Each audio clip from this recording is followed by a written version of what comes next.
ជំរាបសួរអ្នកគ្នាជួបខ្ញុំទៀតហើយគឺទីច័ន្ទកមិញហ្នឹងគឺខ្ញុំមកចង់មកប្រាប់ជាមួយនឹង skin ថ្មីអញ្ចឹងណាហើយអ្នកគ្នាមិនទាន់ចុច subscribe អីជួយចុចនៅច្រែខ្ញុំមកហើយទៅដោយសារតែខ្ញុំតាមអ្នកគ្នាឲ្យចុចទៅហើយគេឡើងថ្ងៃក្រោយអីខ្ញុំមានធ្វើការអីវិថាយករឹស top fan top អីអញ្ចឹងណាហើយឲ្យបញ្ញាគ្នាអី11អីអញ្ចឹងណាហើយនេះអ្នកគ្នាចូលដល់skin នេះគេ skin ថ្មីអញ្ចឹងហើយអ្នកគ្នាមើលស្គាល់អត់ដឹងអា skin អី skin អីទេទៅអត់តែខ្ញុំនិយាយក៏និយាយអត់តាន់ដែរអ្នកគ្នាដូចជាមាន skin ម៉ាក់ទីហើយ hero អីគេជាខ្សាច់អញ្ចឹងអ្នកគ្នាហើយមានជាមួយនឹង hero ហារិតមានដូចជាណាអីចឹងណាអ៊ីផុចអីចឹងណាហើយហារិតសាឡាយអី hero ជាខ្សាច់អីសាឡាយអីចឹងណាហើយនេះវិញគឺជា hero prono អីអ៊ីផុចអីចឹងទៅគេរៀបក្នុងក្រុងចាញ់អីចឹងណាហើយនេះ hero ស្អីទេខ្ញុំដឹងទេអ្នកគ្នាមើលតាមខ្លួនឯងណាអ្នកគ្នា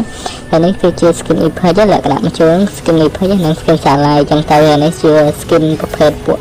លេងភាសាយូសុងអញ្ចឹងណាហើយមាន funny រៀបចេញនៅថ្ងៃទី8យើងអញ្ចឹងណាហើយ skin ស្អីគេនោះភាសាស្អីគេហើយជាមួយយូសុងអាហ្នឹងគេហៅ skin អីទេខ្ញុំដឹងណាអូខេអានេះវិញគឺជា skin អាលិសណាអូខេអាលិសហ្នឹងអ្នកគេទាយនៅ glitter legend អីផិចអ្នកគេទាយមួយណាតែតាមអ្នកគេទាយគឺថា glitter ណាគ្នាដោយសារ skin ហ្នឹងគឺ skin glitter ទេណាខ្ញុំមិនឆ្ងល់ខ្លួនទេគេដាក់ថា legend អីចឹងណាអ្នកគេច្រឡំឲ្យតាក់ទាញចំណាប់អារម្មណ៍អញ្ចឹងណាហើយមានជាមួយនឹង muscle grip ចាញ់ដែរណាគ្នាហើយ glitter អញ្ចឹងយូស៊ិនអីចឹងណាហ្នឹង hero ឈ្មោះចឹងណាគ្នាខ្ញុំស្ដាប់ដឹងទេណាគ្នាហើយមានជាមួយនឹងឈរអី glitter អញ្ចឹងហើយចូលដល់លារយ៉ាអី glitter អញ្ចឹងគេមាន glitter អញ្ចឹងណាហើយនឹង atlas គេ glitter លាយស្អីគេទៅខ្ញុំដឹងណាគ្នានេះគឺជា hero សម្រាប់ខ្ញុំកាលណាគេសាឡៃចេញមកបិទហើយចង់3ឆ្នាំ4ឆ្នាំដែរណាគ្នាវត្តចាញ់ណាហើយនេះមានជាមួយនឹង hero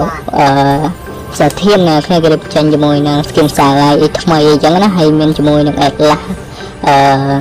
special អញ្ចឹងណាហើយមានជាមួយ Hansun សាឡៃអញ្ចឹងទៅហើយអ្នកគ្នាមើលតាមខ្លួនឯងមើលតាមខ្លួនឯងមានតែប៉ុណ្ណឹងអ្នកគ្នាមានកាយតា special អញ្ចឹងណាហើយវីដេអូមកប៉ុណ្ណឹងអ្នកគ្នាហើយជួយ subscribe ខ្ញុំម្នាក់មួយមើលអ្នកគ្នាបាយ